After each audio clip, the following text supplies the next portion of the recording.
नमस्कार। आज आप जिस मुद्दे पर मुझे बात करते हुए सुनेंगे वह राजस्थान का इतिहास है। आज़ादी के बाद जब से राजस्थान का निर्माण हुआ तब से लेकर आज तक ऐसा कभी नहीं हुआ कि राजस्थान के वर्तमान यानी सिटिंग सीएम के खिलाफ एफआईआर दर्ज करने का आदेश हुआ हो कोर्ट से। पहली बार श्री अशोक गहलोत के खिलाफ कोर्ट ने एफआईआर दर्ज करने का आदेश जारी किया है। दोबारा सुनिए, आजादी के बाद या राजस्थान के निर्माण के बाद आज तक ऐसा कभी नहीं हुआ कि सिटिंग सीएम के खिलाफ कोर्ट एफआईआर दर्ज करने का आदेश देवे। 31 मार्च 2022 को यह इतिहास रचा गया और कोर्ट ने स्पष्ट डिटेल्ड आदेश करते हुए लगभग 3 पेज का और यह कहा कि पुलिस तुरंत एफआईआर दर्ज करे। तो जो इतिहास रचने की बात थी वह राजस्थान में इसलिए रचा गया क्योंकि मुख्यमंत्री श्री अशोक गहलोत, उनके ओएसडी देवाराम सैनी और उनके सिक्योरिटी आईपीएस अफसर, विजिलेंस आईपीएस अफसर संजय क्षोत्रिय और उनके सबसे करीबी गुलाम टाइप के डीजीपी श्री भूपेंद्र यादव, जिनकी रीढ़ की हड्डी रबड़ की थी, उन सबके खिलाफ और एडिशनल एसपी समेत कई पुलिसकर्मियों के खिलाफ कोर्ट ने कहा कि एफआईआर दर्ज करें और अनुसंधान करें। आपके सामने सवाल आएगा कि ऐसा क्या कर दिया था उन्होंने। तो आप याद करिए, कुछ महीने पहले मेरा एक वीडियो आपने देखा था जनवरी 2022 में, जिसमें आप लोगों को पता चला था कि गैंगरेप करने वाले, डकैती करने वाले, अपहरण करने वाले और एक परिवार के साथ घोर अन्याय करने वाले लोगों को किस तरह से मुख्यमंत्री और डीजीपी भूपेंद्र यादव ने बचाया था। आप कल्पना करके देखिए उस परिवार के साथ क्या बीती होगी जब यह रात के 2 बजे यह घटना घट रही थी। आपको सुनकर आश्चर्य होगा, उसकी जांच सीआईडी सीबी यानी क्राइम ब्रांच राजस्थान की सीआईडी सीबी ने करी और सीआईडी सीबी ने यह भी माना जांच में कि रात के 2 बजे जब डकैती चल रही थी, गैंगरेप चल रहा था, उस समय डकैतों की और रेप करने वालों की पुलिस से कॉल डिटेल मिली है, लगातार कॉल डिटेल मिली है। यानी यह समस्त अपराध पुलिस की जानकारी में चल रहा था। यह मैं नहीं कह रहा हूं, सीआईडी सीबी के अनुसंधान में यह बात आई थी। और सुनिए, यह घटना करने वाले विभत्स अपराधी, यह अपराधी पुलिस खुद ढूंढ के लाई थी, यानी सीआईडी सीबी क्राइम ब्रांच ही ढूंढ के लाई थी। पीड़ित परिवार को तो इतने नाम पता ही नहीं थे। 29 मुलजिम सीआईडी सीबी ने माने, डकैती का सामान बरामद किया और इन सब मुलजिमों के खिलाफ नतीजा देकर और गिरफ्तारी के लिए फाइल भेज दी थी। यहां यह बताना भी आवश्यक होगा कि सीआईडी सीबी ने आरोपियों में से कई लोगों को पकड़कर जब वीडियोग्राफी के सामने बयान लिए, यानी पुलिस हेडक्वार्टर में सीआईडी सीबी की ब्रांच में वीडियो कैमरा के सामने बयान लिए, तो उन्होंने बताया कि हमने किस प्रकार से यह घटना को अंजाम दिया, कहां हमने दारू पी, कहां हमने मांस खाया, कहां हमने हथियार इकट्ठे किए, कौन कौन सी हथियार थे, गाड़ियां कौन सी थी, फायर किए, फिर महिला के साथ क्या किया, परिवार के साथ क्या किया, अपहरण कैसे किया, अपहरण करने के बाद किस रास्ते से गए और कहां ले जाकर उनको पटका। यह सारी बात वीडियोग्राफी के सामने अपहरण करने वालों ने, डकैती करने वालों ने सीआईडी सीबी के सामने कहे। पहले आईओ ने जुर्म प्रमाणित माना, दूसरे ने माना, तीसरे ने माना, चौथे ने माना और चौथे आईओ ने जब माना तब एक नेता की एंट्री हुई। उस विधायक का नाम है महादेव सिंह खंडेला। महादेव सिंह खंडेला निर्दलीय विधायक, जिसकी अशोक गहलोत को सर्वाधिक जरूरत थी।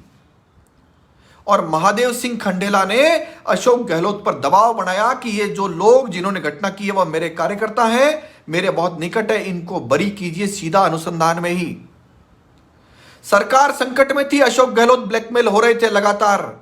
अशोक गहलोत को इससे फर्क नहीं पड़ रहा किसके साथ गैंगरेप हुआ, किसके साथ अपहरण हुआ, किसके साथ अन्याय हुआ। अशोक गहलोत ने भूपेंद्र यादव को निर्देश दिए कि जो महादेव सिंह खंडेला चाहते हैं वो हो जाना चाहिए, और इसको फॉलो किया देवाराम सैनी, उप मुख्यमंत्री राजस्थान, आरएएस अफसर है, लेकिन ताकतवर राजस्थान में अशोक गहलोत के बाद कोई व्यक्ति तो वो यही है। विजिलेंस के आईपीएस अफसर संजय क्षोत्रिय,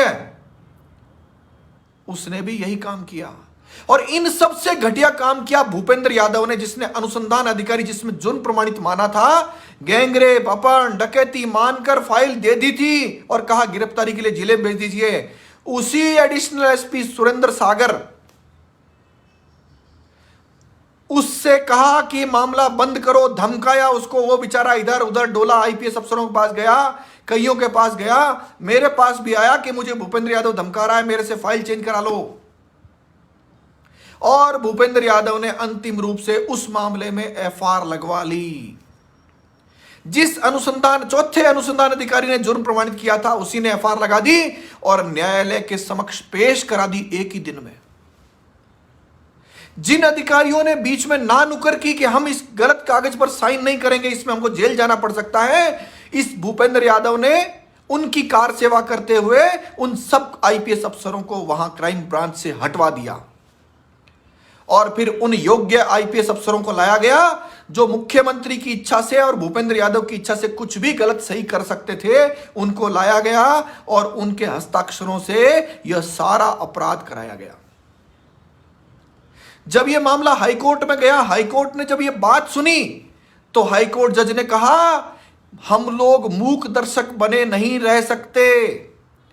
भूपेंद्र यादव और अशोक गहलोत द्वारा जो फाइल एफआईआर में कोर्ट में पेश की गई है, उस मजिस्ट्रेट को आदेश दिया जाता है कि आप इस फाइल पर कोई कार्रवाई नहीं करेंगे, और सरकार को आदेश दिया कि इस पूरी फाइल के किसी भी कागज को नष्ट नहीं करना है।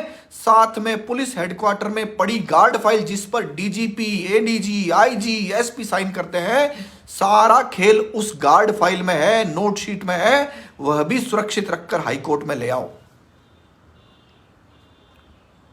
हाईकोर्ट ने जैसे ही आदेश किया, इनकी सबकी हवाइयां उड़ गई और उस मामले में डबल सरकारी वकील, बड़े बड़े डबल एजी और वो लोग आने लग गए।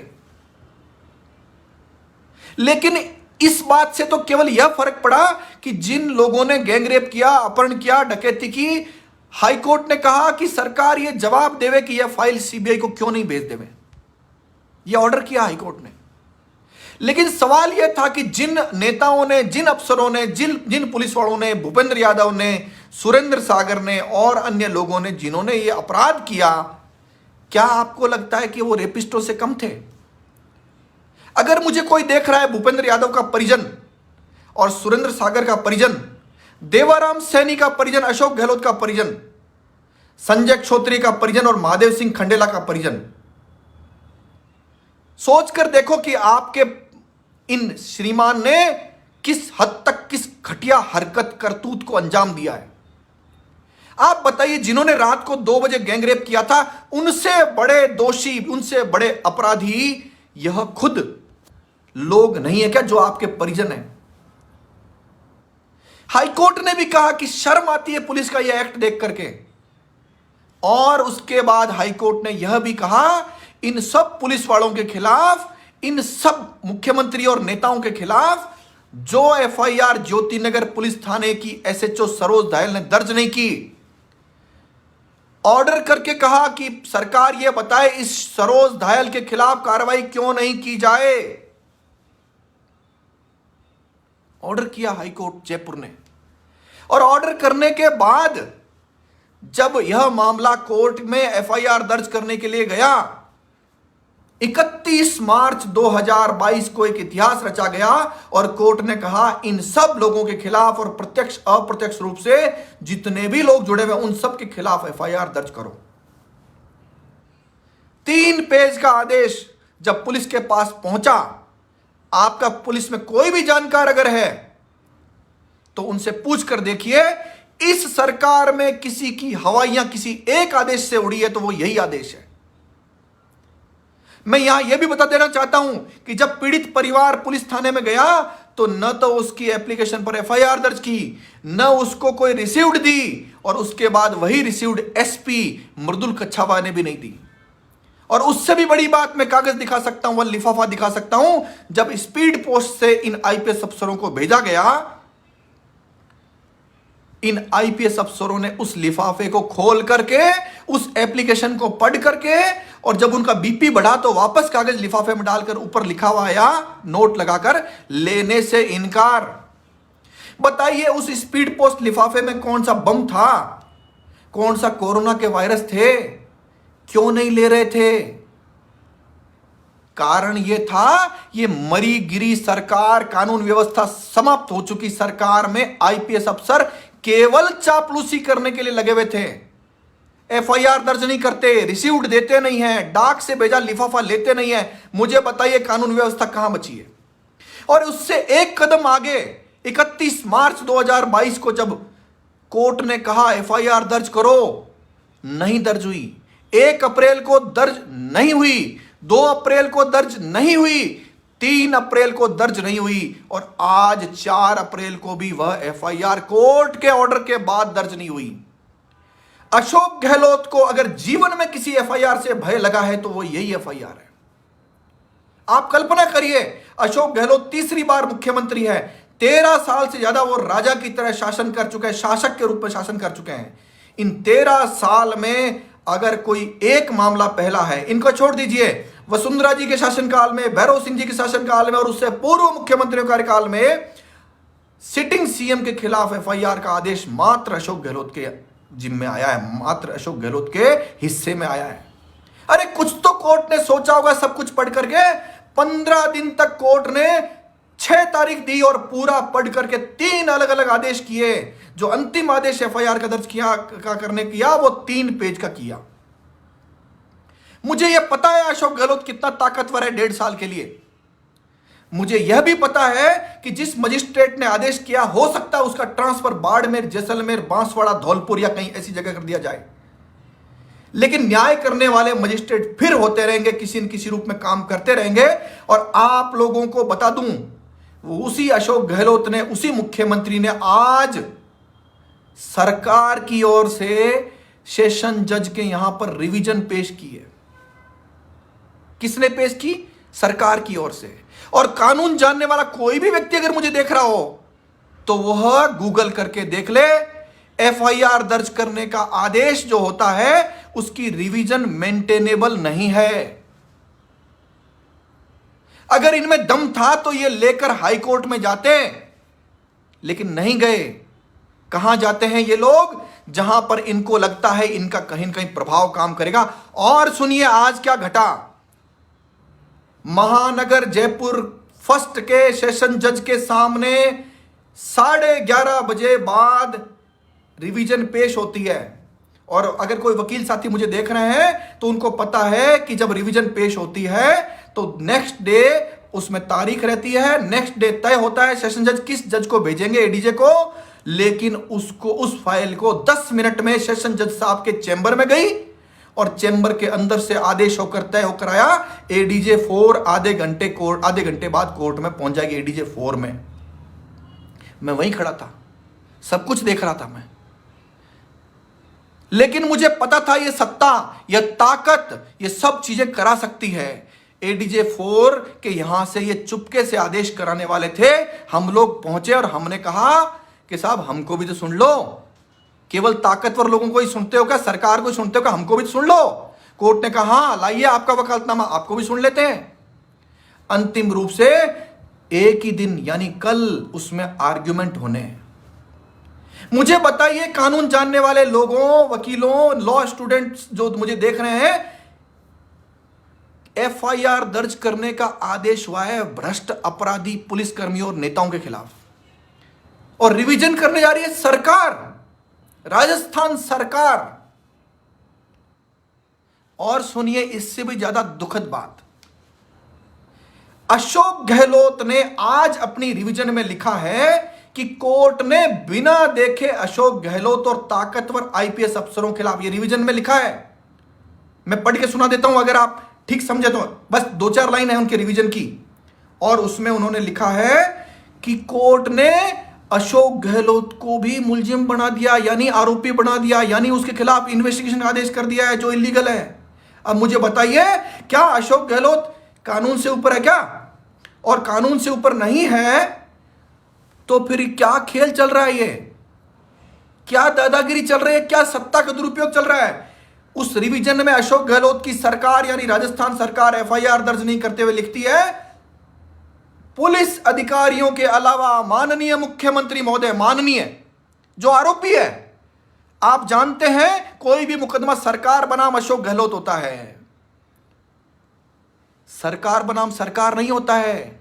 यह मुकदमे में जब आदेश हुए तो सरकार पीड़ितों की तरफ से पैरवी करने के लिए खड़ी होनी चाहिए थी, लेकिन सरकार लिखती है आरोपी को माननीय मुख्यमंत्री महोदय, माननीय महादेव सिंह खंडेला, माननीय मुख्यमंत्री के ओएसडी देवाराम सैनी और माननीय डीआईजी सीएम विजिलेंस संजय क्षोत्रिय। सरकार ने रिवीजन करी है, क्या लिखा है? उक्त किए गए अनुसंधान में इन लोगों को जो आरोपी बनाया गया है, अधीनस्थ न्यायालय द्वारा इस्तगा से यानी कंप्लेंट को पढ़ा ही नहीं गया और बिना जुडिशियल माइंड अप्लाई किए हुए उक्त आदेश पारित कर दिया है जो खारिज किए जाने योग्य है। यह रिवीजन में जो पढ़ रहा हूं, यह अशोक गहलोत की राजस्थान सरकार ने यह कहते हुए पेश किया है कि एफआईआर दर्ज नहीं होनी चाहिए, एफआईआर के आदेश जो हैं वो गलत हुए। और सुनिए, उसी अशोक गहलोत सरकार ने, अगर आप देख पा रहे हैं तो मैं फोन को थोड़ा ऐसा कर देता हूं, यह देखिए, यह उल्टा दिखेगा हालांकि, लेकिन यह रिवीजन पेश की है। अरे आप आश्चर्य करेंगे, इससे भी ज्यादा बड़ी बात बताता हूं आपको। अशोक गहलोत के खिलाफ एफआईआर दर्ज करने का जो आदेश हुआ है, क्या यह राजस्थान की छोटी खबर है? क्या यह भारत की छोटी खबर है? लेकिन अशोक गहलोत के लगभग 500,000 सैनिकों ने 1 अप्रैल 2022 को मोर्चा संभाला और अपने विज्ञापनों से चलने वाले समस्त अखबारों को, समस्त चैनलों को धमकाया। शाम 6 बजे से लेकर रात 12 बजे तक सारे अखबार वाले लोग मुझसे कोर्ट का ऑर्डर मांग रहे थे, कंप्लेंट मांग रहे थे, घटना की डिटेल मांग रहे थे। लेकिन आश्चर्य होगा आपको, राजस्थान में इक्के दुक्के चैनल को छोड़कर किसी भी टीवी चैनल या अखबार में एक लाइन की खबर नहीं छपी। देखिए मैनेजमेंट इसका। मैं जानता हूं सत्ता में रहते हुए मुख्यमंत्री जी आप राजा की भांति हैं, आप मीडिया को डरा सकते हैं, आप किसी भी अफसर को डरा सकते हैं, लेकिन एक नागरिक जो संविधान में मालिक है वो अब आपसे डरना बंद हो चुका है। और सुनिए अशोक गहलोत साहब, आपके एक बलात्कारी मित्र जोधपुर में जो थे, जो दुनिया के बड़े आदमी प्रेम भंडारी के पिता थे, उनके खिलाफ आपने पोक्सो एक्ट की एफआईआर दर्ज नहीं होने दी। एक नाबालिग बच्ची के साथ प्रेम भंडारी के पिता सूर्य प्रकाश भंडारी ने रेप किया और उस रेप का खुद ने वीडियो बनाया और उस वीडियो के पुलिस के पास होने के बावजूद आपने एफआईआर दर्ज नहीं होने दी। वो पीड़ित परिवार एसपी के पास गया जोधपुर में, वहां दर्ज नहीं होने दी, जोधपुर के कमिश्नर के पास गया, दर्ज नहीं होने दी, और जब कोर्ट ने ऑर्डर किया एफआईआर दर्ज करने का, उसके बावजूद आपने उस एफआईआर में एक कदम आगे नहीं बढ़ने दिया। और सुनिए, प्रेम भंडारी के पिता सूर्य प्रकाश भंडारी के खिलाफ एफआईआर कोई छोटी खबर नहीं थी, लेकिन आप बताओ राजस्थान में या जोधपुर का कोई व्यक्ति मुझे देख रहा है, किसी को पता भी है क्या ऐसी कोई एफआईआर की खबर किसी अखबार, किसी टीवी चैनल में छपी हो? नहीं छपने दी। किसकी ताकत थी? यह ताकत मुख्यमंत्री अशोक गहलोत की थी। अशोक गहलोत के खिलाफ एफआईआर का कोर्ट ने आदेश किया, दर्ज नहीं होने दी और अखबार में छपने नहीं दी, टीवी चैनल में चलने नहीं दी। सूर्य प्रकाश भंडारी ने नाबालिग बच्ची के साथ रेप किया जोधपुर में, एफआईआर दर्ज नहीं होने दी, कोर्ट से दर्ज करने आदेश से दर्ज करनी पड़ी, तो किसी एक अखबार और टीवी चैनल में एक लाइन, एक शब्द की खबर नहीं छपने दी। अरे लोकतंत्र की दुहाई देने वालों, कुछ तो शर्म करो। यह लोकतंत्र है क्या? और जो मीडिया के सेठ हैं, सेठ लोग, ये जो डायरी, कैमरा और ये जो लिए घूम रहे हैं ना पत्रकार, ये तो कर्मचारी हैं, ये बेचारे खबर देते हैं सेठों को। सेठ उस खबर की कीमत तय करते हैं कि खबर चलेगी या नहीं चलेगी। और अगर कोई मीडिया कर्मी मुझे देख रहा है तो वह भी बता दे मुझे कि शर्म आने लायक बात नहीं है कि आप लोगों के लिए, आप जिस संस्थान में काम करते हैं उनके लिए, कि मुख्यमंत्री के खिलाफ एफआईआर दर्ज करने का आदेश हुआ। आज मुख्यमंत्री ने रिवीजन पेश की है उसमें कि मेरे खिलाफ गलत आदेश हुआ है सरकार ने, कहीं पर भी खबर चली क्या? कोई बात नहीं। आपका अखबार और टीवी चैनल धीरे धीरे वैसे भी देखना बंद हो रहा है, लोग सोशल मीडिया पर देख रहे हैं, और अगर मैंने एक भी शब्द झूठ बोला हो, एक भी शब्द गलत बोला हो, तो आप जानते हैं कि यह अशोक गहलोत की सरकार है जो झूठे मुकदमे कराने की एक्सपर्ट है। मैं चुनौती देता हूं अशोक गहलोत को, यह मुख्यमंत्री को, कि ये एक आईपीएस अफसर को कर्नाटक से जो उधार लेकर आया है, जिसका नाम राघवेंद्र सुहासा नाम है, जिसने मेरा फेक एनकाउंटर करने की कोई जमाने में कोशिश की थी, अशोक गहलोत उसके कंधे की सवारी करेगा? अरे ये राघवेंद्र सुहासा वो है जो 40 बार मुझसे फोन पर और मिलकर माफी मांग चुका है, तुम इसके भरोसे मेरा एनकाउंटर कराओगे? अरे शर्म करो। तुम्हारे खिलाफ अगर एफआईआर का कोर्ट ने आदेश किया है तो हिम्मत है तो दर्ज करो और अनुसंधान करके दिखाओ। अनुसंधान भी तुमको ही करना है, लगा देना एफआईआर। लेकिन भय आपको यह है कि कल को कोई अगली सरकार दूसरी आ गई, या हाई कोर्ट सुप्रीम कोर्ट ने सीबीआई जांच के आदेश कर दिए, तो प्राण पखेरु उड़ जाएंगे आपके भी और उप मुख्यमंत्री के भी और आरपीएससी चेयरमैन संजय क्षोत्रिय के भी, विधायक महादेव सिंह खंडेला के भी और भूपेंद्र यादव के भी, जो सुरेंद्र सागर एडिशनल एसपी के भी, और उन सब आईपीएस अफसरों के भी जिन्होंने उस फाइल पर, गार्ड फाइल पर हस्ताक्षर किए हैं या नोटशीट लिखी है या उस गलत काम में हिस्सेदारी अपनाई है। दुर्भाग्य की बात यह है कि सोशल मीडिया पर कुछ थोड़ी बहुत बात आपको मिल जाती है, मीडिया कर्मी या मीडिया संस्थान या इनके सेठ लोग उस खबर को तोलकर उसकी कीमत तय करके और बाद में तय करते हैं खबर चलेगी कि नहीं चलेगी। दो बातें मैंने बताई, अशोक गहलोत के खिलाफ एफआईआर का कोर्ट का आदेश और आज रिवीजन। जोधपुर में प्रेम भंडारी के पिता सूर्य प्रकाश भंडारी ने नाबालिग बच्ची के साथ रेप किया, उसका वीडियो सब मीडिया कर्मियों के पास था। किसी ने एक शब्द की खबर देखी क्या? यह है अशोक गहलोत। और लोकतंत्र की दुहाई देने वाले बुद्धिजीवी लोगों से मेरा कहना है, एक बार सवाल तो करो, और सवाल करे वो सारे परिजन अशोक गहलोत के, उनके सुपुत्र वैभव गहलोत भी सवाल करे अपने पिता से, ये क्या धंधा अपना रखा है आप लोगों ने? आने वाले समय में युवा पूछेगा आपसे। मुझे पता है आपने शर्म बेचकर खाई, आप बेशर्म हो चुके हैं, लेकिन आपका आने वाली पीढ़ी, हो सकता है वैभव गहलोत नहीं पूछे तो वैभव गहलोत का बेटा पूछेगा, देवाराम सैनी की भी औलादें पूछेगी, संजय क्षोत्री की भी औलादें पूछेगी। भूपेंद्र यादव की तो रीढ़ की हड्डी थी नहीं, रबड़ की थी, लेकिन फिर भी मेरा कहना है कि आपको पड़ोसी पूछेगा, रिश्तेदार पूछेगा, जानकार पूछेगा, आपके साथ काम किया हुआ पुलिसकर्मी पूछेगा। इनकी इस हरकत से मेरे पास कई आईपीएस आरपीएस अफसरों ने कहा कि हमको शर्म आती है कि हम ऐसे संस्थान में काम करते थे जहां पर भूपेंद्र यादव ने इतना गिरी हुई हरकत की थी। और ये शब्दों का इस्तेमाल जो मैं कर रहा हूं ना, ये बहुत सोच समझ के कर रहा हूं और इसको सुरक्षित रखूंगा, डिलीट नहीं करूंगा। आप लोग इसकी ट्रांसक्रिप्ट बनाओ और अपनी औलादों को दिखाओ कि आप लोग कितने बेशर्म और कितने घटिया करतूतें करने वाले लोग हो। मैं जितने लोग आप देख रहे हैं, अशोक गहलोत के समर्थक देख रहे हो, राहुल गांधी के समर्थक देख रहे हो, नरेंद्र मोदी के समर्थक देख रहे हो, वसुंधरा राजे के समर्थक देख रहे हो, या कोई अन्य बीजेपी, कांग्रेस, आम आदमी पार्टी, आरएलपी, आप जितने भी लोग हैं बसपा, वो सब देख रहे हो, जनता देख रही है और डंडा लेकर तुम्हारे पीछे दौड़ेगी, डंडा लेकर के। गोदी media, Congress media, communist media, अरे शर्म नहीं आ गई आपको? सारे खबर सारी मीडिया के पास सब कुछ थी, चाहे वो गैंग रेप हुआ हो ये मामला हो, चाहे वह एक नाबालिग बच्ची के साथ रेप का वीडियो मौजूद हो। बस इतनी सी बात आपसे करने आया हूं।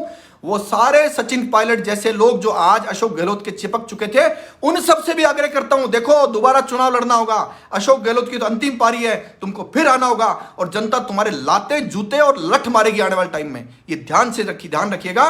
निश्चित रूप से आने वाला समय इनकलाब जिंदाबाद का है। पहले आपने सुना नहीं होगा कि किसी आईपीएस अफसर और किसी मुख्यमंत्री, किसी एमएलए के खिलाफ एफआईआर होती थी। आज डीजीपी, मुख्यमंत्री, एमएलए या कोई और कोर्ट भी शुचिता बरतने लगा है। इस काले कोर्ट का सम्मान, मैं गर्व महसूस करता हूं कि मैं उस न्यायपालिका का हिस्सा हूं जहां पर एक मजिस्ट्रेट ने हिम्मत करके यह आदेश किया। और अगर ये थोड़ी बहुत गड़बड़ कर भी देंगे किसी कोर्ट में, तो उसके बाद फिर अपर कोर्ट में जाएंगे, फिर सुप्रीम कोर्ट जाएंगे, बार बार जाएंगे, जब तक इन बेईमानों की मौत नहीं हो जाए, जब तक इनकी जेल में पड़े पड़े नहीं सड़ेंगे, तब तक हम लोग पीछे रहेंगे। मैं आज काले कोट पहनकर अपने आप को गौरवान्वित महसूस करता हूं कि राजस्थान की न्यायपालिका में ऐसे माई के लाल आज भी मौजूद है, जिन कारण से न्यायपालिका के प्रति सम्मान बढ़ा है। आप सब लोगों से अंतिम आग्रह, भूलिएगा नहीं इन्होंने जो एक्ट किया है, और भूलिएगा नहीं उन मीडिया कर्मियों को भी जिन्होंने एक लाइन की खबर नहीं छापकर आप सब लोगों को घटना नहीं बताई।